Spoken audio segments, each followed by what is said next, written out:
میں کفن کا اختتامی جو مرحلہ ہے اس کی طرف آتے ہیں اور سوالات کے جوابات پر غور کرتے ہیں۔ صفحہ نمبر 120 پہ پہلا سوال ہے، اگر نابالغ اجازت دے دیں تو پھر کیا حکم ہے؟ یہ خرچ کی بات کی جا رہی تھی کہ اگر نابالغ کی ملکیت مال ہے، اگر وہ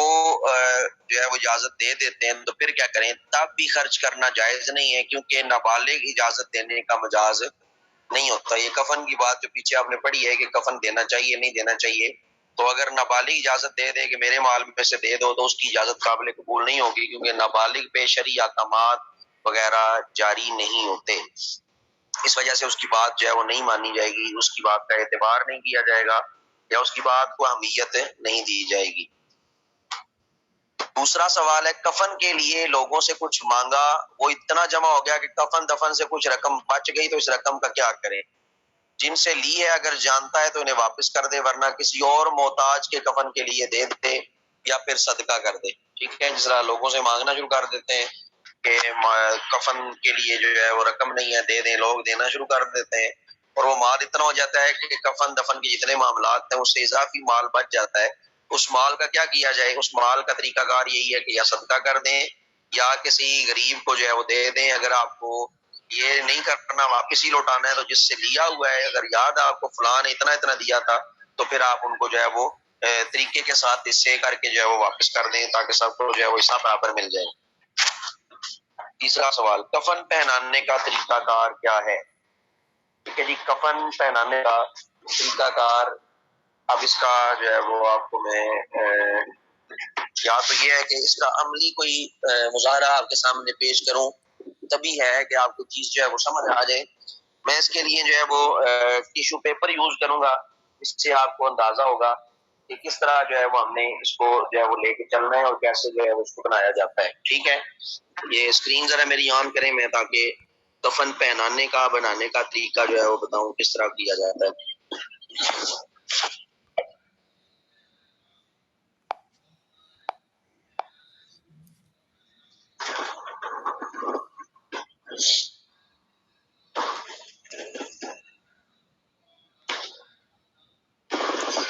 یہ میرے پاس جو ہے وہ ٹیشو پیپر ہے اور اس پہ میں لائننگ کر دیتا ہوں تاکہ آپ کو اندازہ ہو جائے۔ مثلا یہاں تک یہ جو کپڑا ہے، یہاں سے لے کے یہ اور یہ نیچے تک آپ کو نظر آ رہا ہے، اس کو میں نام دے دیتا ہوں لفافہ کا۔ ٹھیک ہے، یہ لفافہ ہے،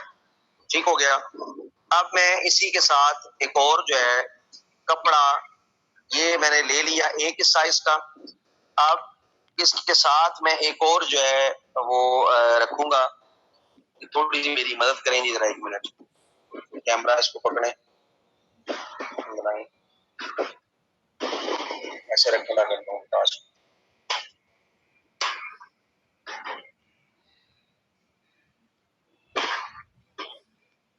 ٹھیک ہے جی، یہ ہے آپ کا لفافہ۔ ٹھیک ہے، اس کو میں یہاں سے اتار لیتا ہوں۔ مثلا یہ جو ہے وہ سب سے پہلے آپ نے اس طرح چارپائی پہ رکھنا ہے، سب سے نیچے لفافہ رکھا جاتا ہے۔ ٹھیک ہے، جب آپ نے سب سے نیچے جو ہے وہ لفافہ رکھا، اب اس کے بعد جو ہے وہ اگلا کام ہے، آپ نے لفافے سے چھوٹا ایک کپڑا لینا ہے، یا لفافے سے تھوڑا سا چھوٹا ایک جو ہے وہ آپ کے پاس ساتھ چادر کا آئے گا، جس کو ہم ازار کہتے ہیں۔ یہ دیکھ لیں آپ کے سامنے، یہ لفافہ سے چھوٹا تھوڑا سا میں نے لیا ہے اس طرح کر کے، یہ ٹھیک ہے۔ دوسرے نمبر پہ اس چادر کو رکھا جائے گا۔ ٹھیک ہے، ساتھ ساتھ میسج کر کے بتاتے جائیں تاکہ کلیئر ہے آپ کو، یہ نہیں ہے۔ یہ آپ کا جو دوسرا کپڑا آپ نے لفافہ سے چھوٹا لیا، اس کو ہم عام طور پہ کہتے ہیں ازار۔ ٹھیک ہے، یہ میں اوپر لکھ بھی رہا ہوں، یہ ازار ہے۔ ٹھیک ہو گیا۔ اب اس کے بعد تیسرا کپڑا جو ہم مرد کے لیے لیتے ہیں وہ ہوتا ہے کفن، جسے ہم کفن کہتے ہیں، قمیص کہتے ہیں یا کفنی کہا جاتا ہے۔ اب ذرا اس پہ غور کریں، اس طرح کر کے دونوں طرف سے وہ برابر ہوگا، یوں۔ ٹھیک ہے، یہ آپ کا دونوں طرف سے برابر ہونا چاہیے، یہ دونوں طرف سے برابر ہوگا۔ اب درمیان میں سے اس کو میں جو ہے اس طرح پھاڑتا ہوں یا اس طرح نکالتا ہوں کہ آپ کو پتا چلے کہ یہ جو ہے وہ اس طرح سار رکھنے کی جگہ ہے، یہ بالکل اس طرح ہوگا آپ کا، یوں۔ ٹھیک ہے، یہ آپ کی جو ہے وہ قمیص یا ازار کہلاتا ہے، ٹھیک ہے، قمیص یا آپ کا یہ جو ہے وہ کفنی اس کو کہتے ہیں، دونوں طرف سے یہ برابر ہوگی، یہ دیکھ لیں آپ آگے سے اور پیچھے سے دونوں طرف سے برابر ہے۔ آپ نے جب رکھنا ہے تو اس کو یوں کر کے رکھیں گے، آپ اس کو تھوڑا سا یوں کھولیں اور کھول کے یوں رکھیں گے، یہ ٹھیک ہے، رکھ دیا۔ مثلا یہ مردہ آپ نے نہلا دیا، آپ نے یوں مردہ اس کے اوپر لٹایا ہے، مردہ لٹانے کے بعد آپ نے یوں کفنی اس کے اوپر جو ہے وہ ڈال دی ہے۔ سب سے پہلے آپ نے کیا کرنا ہے، سب سے پہلے آپ نے جو ہے یہ کفن جب ڈال دیا ہے تو آپ نے سب سے پہلے جو چادر دوسرے نمبر پہ اس کو یوں کر کے لپیٹا ہے، بائیں سائڈ سے لپیٹا ہے، پھر آپ نے دائیں سائڈ سے اس طرح کر کے لپیٹ دیا، یہ ٹھیک ہے، پہلے بائیں سے لپیٹا ہے، اب دائیں سے لپیٹ کے بند کر دیا، پھر نیچے آیا تھا لفافہ، اس طرح لفافے کو آپ نے پہلے بائیں سے لپیٹا ہے، پھر دائیں سے لپیٹا ہے، یہاں پہ اس طرح یہ جو جگہیں بچ جاتی ہیں نیچے، ان پہ آپ نے جو ہے وہ گرہ لگا دینی ہوتی ہے، یہ گرہ لگ جاتی ہے، اور پھر درمیان میں یہاں سے اس طرح کر کے جو ہے وہ منہ کھول لیتے ہیں، یہ جو ہے وہ اس کا اس طرح کر کے جو ہے وہ منہ نظر آ رہا ہے۔ یہاں پہ بھی دیکھیں تو وہ انہوں نے گرہ لگائی ہوئی ہوتی ہے، ادھر بھی گرہ لگی ہوئی ہوتی ہے، تو یہ جو ہے وہ مرد کو کفن پہنانے کا طریقہ کار ہے۔ تو یہ سمجھ آ گیا تو میسج کر کے جلدی سے ذرا بتائیں۔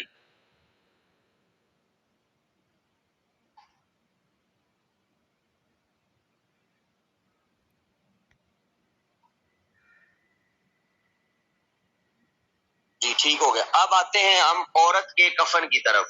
کہ عورت کا کفن جو ہے وہ کس طرح کا ہوگا اور کس طرح عورت کا جو ہے وہ کفن پہنایا جائے گا۔ طریقہ کار پہلی 3 چادروں کا اسی طرح ہے، یعنی آپ نے یہ جو ہے وہ نیچے رکھا قمیض کیا اسے کہتے ہیں لفافہ، اس کے بعد دوسرے نمبر پہ ازار رکھا ہے، پھر آپ نے اگلا جو آپ نے کام کرنا ہے، آپ نے اگلا کام یہ کرنا ہے کہ یہ ایک کپڑا میں نے لیا ہے، اس کو ہم سینہ باندھ کہتے ہیں، ٹھیک ہے، مثلا آپ نے یہ لٹا دیا عورت کو، یہ عورت لیٹی، یوں کفن اس کا آپ نے بند کر دیا، اس طرح جو ہے وہ اس کے اوپر جو ہے وہ اس طرح سینہ بند جو ہے وہ آپ نے رکھ دی ہے، چادر رکھی جاتی ہے، ٹھیک ہے، یہ سینہ بند دیکھیں اس کے جو ہے وہ سینے سے لے کے گھٹنوں کے نیچے تک رکھی ہے میں نے، یہ آپ نے کر دیا۔ اب اس کے بعد جو شرعی طریقہ کار ہے جسے ہم کہتے ہیں دوپٹہ اوڑھنا یا اوڑھنی، ٹھیک ہے، دوپٹہ جسے کہا جاتا ہے، رواج یہ ہے کہ اس طرح کر کے عورتیں لپیٹ دیتی ہیں سارے پہ یوں کر کے، ایسے ایسے نہیں لپیٹنا۔ اصل طریقہ کار عورت کے یہ ہے کہ آپ نے اس کی کمر سے جو ہے وہ یہ لینا ہوتا ہے، مثلا یہاں سے اس کو میں اٹھایا اور یہاں پہ میں نے اس طرح کر کے رکھا ہوا ہے یہ، اور اس طرح یہ لیا، اوپر سینہ بند ہے، اور یوں کر کے اس کے اوپر جو ہے وہ یہ دوپٹہ رکھ دیا جاتا ہے، ٹھیک ہے، اور باقی طریقہ کار لپیٹنے کا وہی ہے، آپ نے پہلے چھوٹی چادر کو بائیں سے لپیٹنا ہے، پھر دائیں سے لپیٹنا ہے، پھر بائیں سے لپیٹنا ہے، پھر دائیں سے لپیٹنا ہے، یہی سنت طریقہ ہے۔ تو عورت کا چہرہ جب دکھایا جاتا ہے تو وہ سائڈ سے اس طرح اس چادر کو ہٹایا جاتا ہے جسے ہم دوپٹہ کہتے ہیں،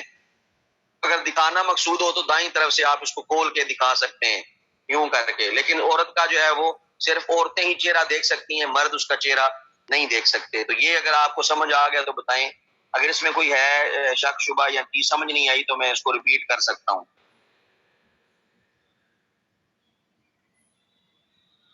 باقی سب کو سمجھ آ گیا جی؟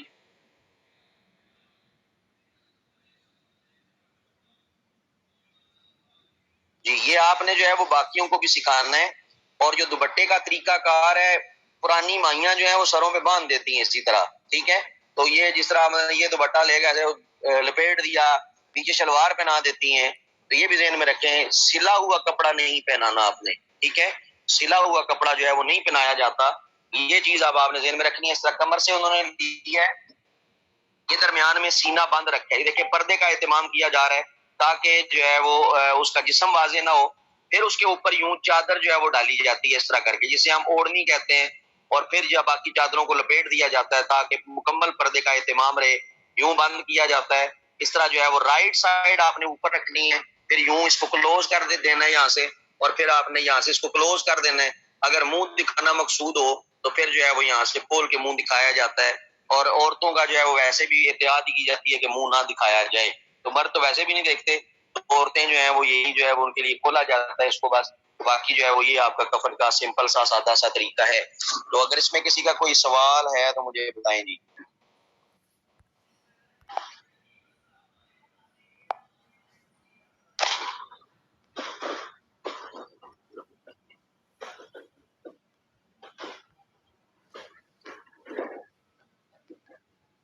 نہیں بیٹے، کھولنا نہیں ہوتا، اس کو کھولنا نہیں ہوتا، یہ بس سنی سنائی رسمیں اور سنی سنائی باتیں اور سنے سنائی کا کار ہیں، ہر بندہ اپنے طریقے کے مطابق، اور ہر بندہ جو ہے وہ آپ جو آپ کا جو مشاہدہ ہے، بھائی بھی دیکھ سکتا ہے، والد بھی چہرہ، ٹھیک ہے، لیکن جو محرم رشتے ہیں وہ چہرہ دیکھ سکتے ہیں، جو نامحرم ہے وہ نہیں دیکھ سکتے، جو محرم رشتے ہیں وہی دیکھ سکتے ہیں، نامحرم چہرہ نہیں دیکھ سکتے، ٹھیک ہے۔ تو یہ اللہ تعالیٰ نے عورت کو جو ہے وہ ایک اعزاز عطا کیا ہے، ایک اللہ تعالیٰ نے اس عورت کو جو ہے عنایت اس پہ کی ہے، ایک کرم نوازی ہے کہ وہ جس بندے کا اہتمام کیا جا رہا ہے، دیکھ لیں کس شان سے مسلمان عورت جو ہے وہ رب کی بارگاہ میں پیش ہوتی ہے۔ تو یہ ہم سب کو شکر ادا کرنا چاہیے کہ ہم جو ہے وہ نبی پاک صلی اللہ علیہ وسلم کی امت ہیں۔ شور کا جو معاملہ ہوتا ہے، شور کا معاملہ یہ ہوتا ہے کہ شور جو ہے وہ آپ نے پیچھے پڑھا بھی ہوا ہے غسل کے حوالے سے کہ شور جو ہے وہ غسل نہیں دے سکتا، ٹھیک ہے، یعنی بغیر کسی کپڑے کو حائل کیے وہ عورت کو چھو نہیں سکتا، لیکن دیکھنے میں کوئی حرج نہیں ہے، جنازے کو کندھا دینے میں کوئی حرج نہیں ہے، قبر میں اتارنے میں کوئی حرج نہیں ہے، جبکہ اس کو شہوت نہ، اور اس موقع پر شہوت کسی کو نہیں ہوتی، اتنا بدبخت کوئی نہیں ہوتا، ٹھیک ہے، تو نہ ہی اتنا کوئی جو ہے وہ بے دین کوئی ہوتا ہے کہ اس کو جو ہے وہ اس موقع پر بھی شہوت آ رہی ہو۔ تو بہتر طریقہ یہی ہوتا ہے کہ خاوند دیکھ سکتا ہے، خاوند کندھا دے سکتا ہے، خاوند کا قبر میں اتار سکتا ہے، اگر باقی محرم رشتے موجود ہیں تو بہتر یہی ہے کہ وہی باقی محرم رشتے، باپ ہے، بیٹا ہے، بھائی ہے، وہ اتار سکتے ہیں، ٹھیک ہے، تو ان سے بھی زیادہ بہتر یہ ہے کہ خاوند اگر جو ہے وہ بغیر شہوت کے اتارتا ہے تو اس میں کوئی حرج نہیں ہے، خاوند چہرہ دیکھ سکتا ہے، صرف خاوند غسل نہیں دے سکتا، جس طرح مرد عورت مرد کو غسل نہیں دے سکتی، اس طرح خاوند بھی غسل نہیں دے سکتا، وہ ایک ریئر چانس ہے، اگر کوئی بندہ نہیں ملا غسل دینے کے لیے تو پھر خاوند جو ہے وہ کپڑا جو ہے وہ حائل کرے گا، جس سے جو ہے وہ اس کو شہوت محسوس نہ ہو، تو ایک موٹا کپڑا لے کر پھر جو ہے وہ غسل دے گا، تب جا کے جو ہے وہ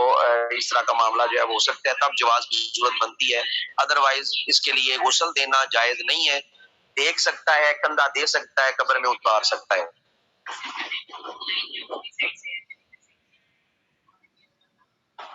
جی کلیئر ہو گیا سب کو؟ اب اس کو بیٹے آپ نے ایک پریکٹس بھی کرنی ہے، اپنی ساتھ والی جو ہے وہ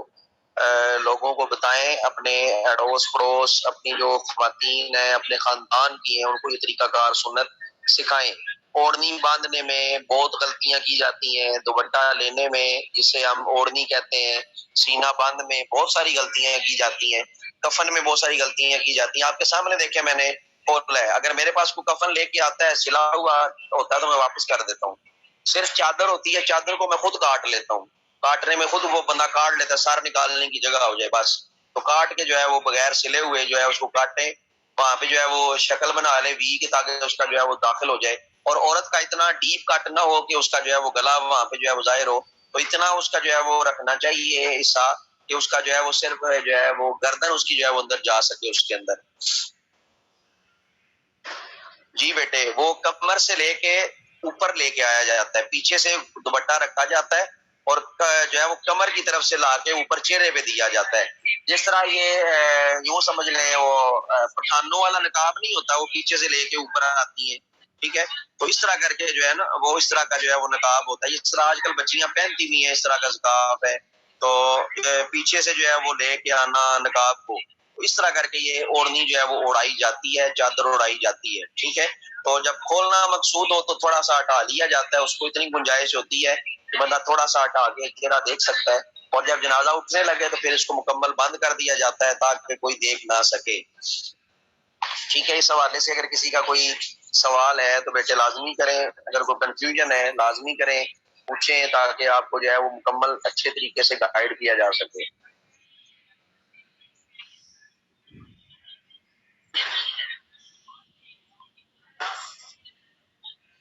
آگے بڑھوں یا کوئی سوال ہے آپ کا؟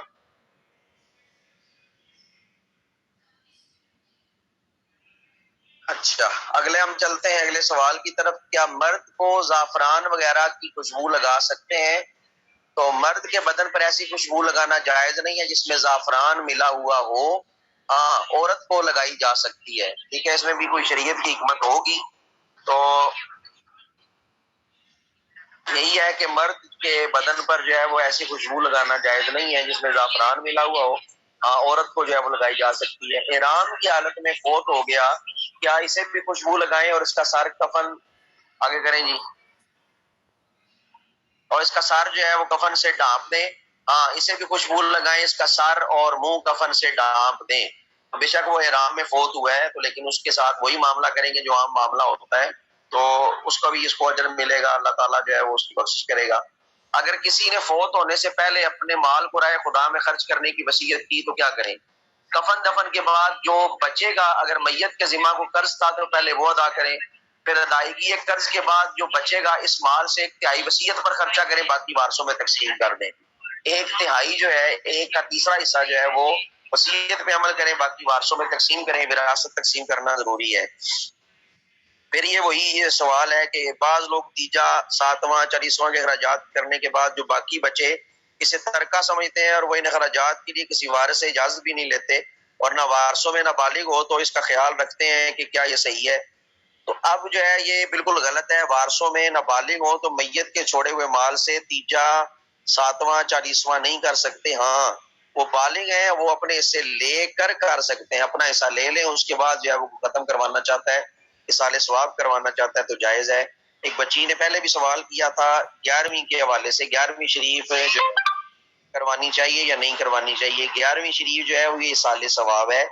اور اصالہ ثواب کا کوئی اگر ختم دیتا ہے تو اس کے لیے بالکل جائز ہے، اس کی برکات ہیں۔ کوئی نہیں مانتا تو جائے باڑ میں، ہم ان کو منوانا نہیں چاہتے، ہم ان کو ثابت نہیں کرنا چاہتے۔ اگر وہ اسے شرک کہتے ہیں تو کہنے دیں، کیونکہ ہماری نیت شرک کی قطعاً نہیں ہوتی۔ ہم اس چیز کا ثواب حضرت شیخ عبد القادر جیلانی علیہ رحمہ کو پہنچانا چاہتے ہیں، اور اللہ تعالیٰ اس ختم کے صدقے بہت سی مشکلات میں آسانیاں پیدا فرماتا ہے، کیونکہ اصالہ ثواب اللہ کو نہیں ہوتا، یہ ذہن میں رکھنا ہے۔ اللہ کو اصالہ ثواب نہیں ہوتا، تو ہم جو اصالہ ثواب 11ویں کی صورت میں کرتے ہیں تو اس کا مطلب یہ ہوا کہ شیخ عبد القادر جیلانی اللہ نہیں ہے۔ تو جب اللہ نہیں ہے تو پھر شرک کس چیز کا ہے؟ تو اصالہ ثواب کیا جاتا ہے، درجات میں بلندی کی دعا کی جاتی ہے اور ان کے وسیلے سے دعا مانگی جاتی ہے۔ تو یہ جو ہے اس چیز کو بھی آپ نے ذہن میں رکھنا ہے، یہ صرف اصالہ ثواب ہے، فرض نہیں ہے، واجب نہیں ہے، ایک مستحب اور مباح امر ہے۔ کوئی کرتا ہے تو ٹھیک ہے، اگر کوئی نہیں کرتا تو گناہ گار نہیں ہے، لیکن کوئی اس کو جان بوجھ کے بدعت کہے،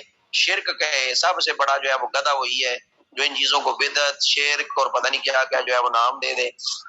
اللہ تعالیٰ ہم سب کو ان چیزوں کو سمجھنے کی جو ہے وہ توفیق عطا فرمائے۔ تو آج ہم اتنا ہی کریں گے، اس کے بعد اگلا ٹاپک ہمارا جنازے لے چلنے کا بیان شروع ہو جائے گا، وہ انشاءاللہ پھر جو ہے وہ اگلے جب لیکچرز آئیں گے ان میں ہم کریں گے۔ آج اتنا ہی ہے، اس پہ عمل کریں، اس کو سیکھیں، لوگوں کو سکھائیں، تب آپ کا یہ پکا ہوگا۔ السلام علیکم ورحمۃ اللہ وبرکاتہ۔